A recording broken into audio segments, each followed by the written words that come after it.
Hi, my name is Shivangi and I'm the Solutions Engineer at Orgzit. For any organization's increased efficiency and productivity, automation plays a key role. Here in Orgzit, we have a very powerful feature known as workflows to automate processes for our users. By using workflows, you can send SMSs, set up notifications, tasks, generate PDFs, and do a lot more. You can automate most of the processes that run around in your organization using this powerful feature. So in this video, I'll be telling you about how workflows work here in Orgzit. So to set up a new workflow, you just have to go to the table settings and you have to move down to workflows.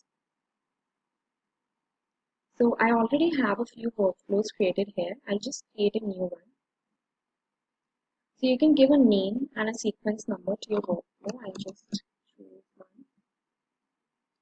And then you have to select the event type. So that means that when do you actually want your workflow to be triggered? So it can be something like, after a field is deleted, suppose delete, or after you save a field, or before deleting or before saving. So there can be multiple types of events when you want to trigger the workflow. So based on that, you can just choose one event type. So I'll choose post save. And now I'll set the conditions on which my workflow will eventually work. So to set the condition, it can be anything, like you want the workflow to be triggered on a certain date.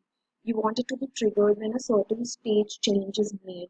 For example, let's say when a stage is changed from out for delivery to delivered, you want to send an SMS to your lead or your customer.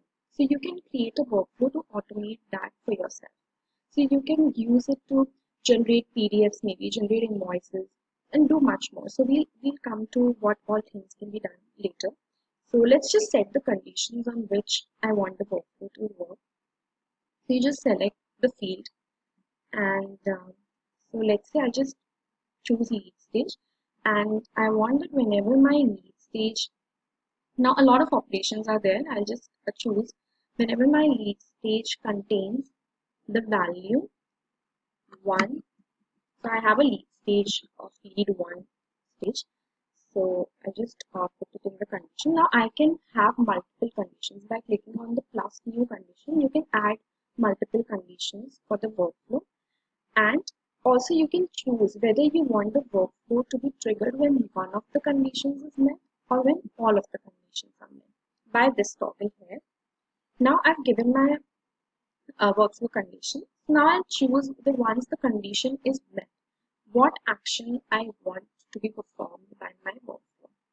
So I have a list of actions. I can set up a notification, create a task, set some field values, or trigger an action conflict. So what's an action conflict? So by triggering an action conflicts can be a configuration to maybe send an SMS, generate a PDF, send a mail, things like that. So let me just choose it as action conflict, and I already have an SMS made known as registration successful. This is an SMS that I have made as an action conflict, and I've chosen it. So once the condition is met, this SMS will be sent to my lead. Now I have made this workflow. I just save it, and whenever the condition will be met, the SMS will be sent automatically. So now I don't have to worry about sending the SMS every time the condition is met manually. Now this has saved me a lot of time and increased my productivity to a very large extent. So that's